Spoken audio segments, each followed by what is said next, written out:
इंसान अपनी सारी जिंदगी दौलत और फेम हासिल करने में लगा देता है, लेकिन पूरी जिंदगी लगाने के बाद भी कुछ लोग ही होते हैं जो अपने मकसद तक पहुंच पाते हैं। इस दुनिया में इन लोगों के अलावा कुछ लोग ऐसे भी हैं जिन्हें ये सब कुछ हासिल करने के लिए कोई मेहनत नहीं करना पड़ी, बल्कि कुदरत ने इनको बाई चांस ऐसे खजाने से रूबरू करवा दिया जिसके जरिए ये रातों रात अरबपति बन गए।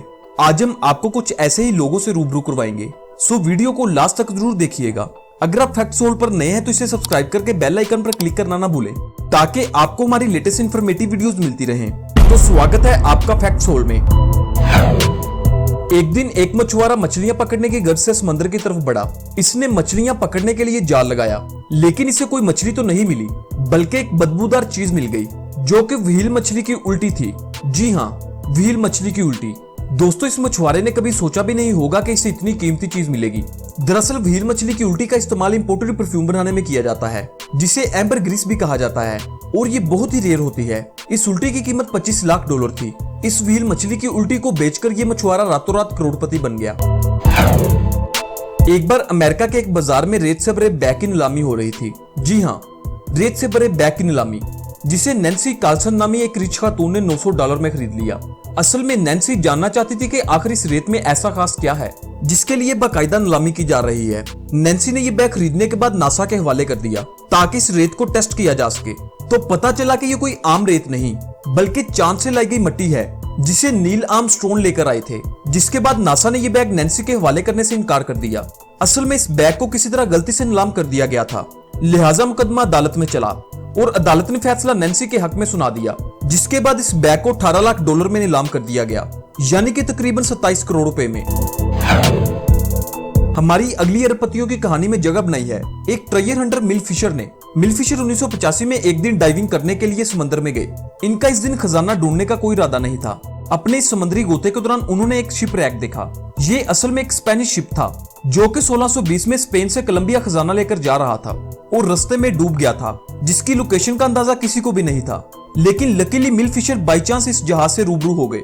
इस शिप में 40 टन सोना चांदी, 1,16,000 सिक्के, बहुत सी ज्वेलरी और अनकट डायमंड भी मौजूद थे। इस शिप में मिलने वाले खजाने की कीमत $450 मिलियन से भी ज्यादा थी। यह खजाना इंसानी तरीके के सबसे वैल्यूएबल खजानों में से एक था। ये कहानी है कानकुन बॉबी की, जो कि पहाड़ों को तराशकर मुख्तलिफ मिनरल्स डिस्कवर करता था। बॉबी ने इस काम में 40 साल निकाल दिए। 1999 में जब बॉबी ने इस काम से रिटायरमेंट ली तो आखिरी दिन वो अपने साथ बहुत सारे पत्थर याद के तौर पर ले आया।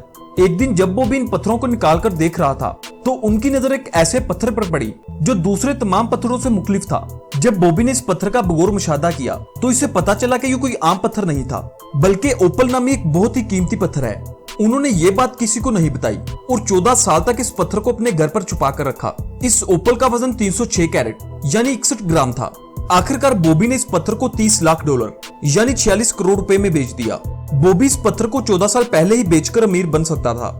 आपके ख्याल में बॉबी ने इस पत्थर को बेचने के लिए 14 साल का इंतजार क्यों किया? कमेंट्स में जरूर बताइएगा। दोस्तों, ये कहानी है एक किसान की जिसे अपने खेत से करोड़ों का खजाना मिला। 1992 में पीटर नामी किसान का काम के दौरान हथौड़ा गुम हो गया। पीटर ने इसे ढूंढने की बहुत कोशिश की, लेकिन हथौड़ा ना मिल सका।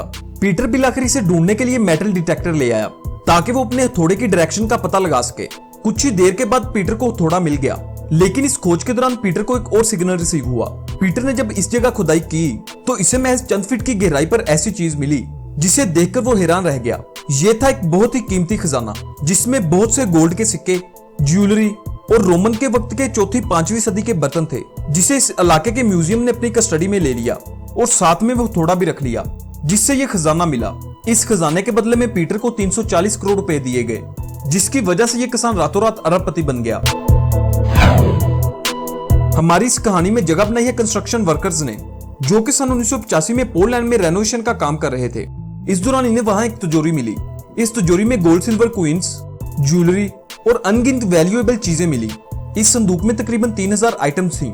जब इस खजाने की तहकीक की गई तो पता चला कि यह खजाना 14वीं सदी का है और ये किंग चार्ल्स का था। किंग ने यह खजाना एक खजांची मोशो को छुपाने के लिए दिया था, जिसकी मौत हो जाने के बाद कोई नहीं जानता था कि यह खजाना इस वक्त कहाँ है। इसलिए खजाना सदियों तक इंसानी आंख से ओझल रहा। इस खजाने की एस्टिमेटेड वैल्यू $100 मिलियन से भी ज्यादा है। ये कहानी है ऑस्ट्रेलिया के एक छोटे से शहर ब्लारक में रहने वाले एक गोल्ड माइनर की, जो कि मुख्तलिफ जगहों पर जाकर अपने मेटल डिटेक्टर के जरिए चीजें तलाश करता था। एक दिन इस चक्कर में वो अपना मेटल डिटेक्टर जमीन पर घुमा रहा था कि मेटल डिटेक्टर का सिग्नल ऑन हो गया, जिसका मतलब ये था कि यहाँ जमीन के नीचे कुछ मौजूद है। जब इसने जमीन को खोदा तो सिर्फ 2 फुट की खुदाई पर ही इसे ऐसी चीज दिखी जिसे देखकर इसे अपनी आंखों पर यकीन नहीं हो रहा था, क्योंकि ये एक बहुत बड़ा गोल्ड का टुकड़ा था, जो कि इस गोल्ड माइनर की अब तक की सबसे बड़ी खोज थी। ये गोल्ड पीस 4.5 किलो वजनी था, जिसकी कीमत $2,50,000 यानी 3,90,00,000 रुपए थी। हैरानगी की बात यह थी कि इससे पहले भी कई गोल्ड माइनर गोल्ड की खोज करने इस जगह आ चुके थे, लेकिन चीज जिसके नसीब में होती है आकर उसी को मिलती है। ये गोल्ड माइनर इस गोल्ड को बेचकर रातों रात करोड़पतियों की लिस्ट में शामिल हो गया। दोस्तों, उम्मीद है आपको आज की हमारी ये वीडियो पसंद आई होगी। अगर वीडियो अच्छी लगी है तो वीडियो को लाइक करें और हमारे चैनल फैक्ट्स ऑल को सब्सक्राइब जरूर करें, क्योंकि इस चैनल पर आपके जानने के लिए बहुत कुछ है। अगली वीडियो तक के लिए अपना बहुत सा ख्याल रखिएगा। खुदा हाफिज।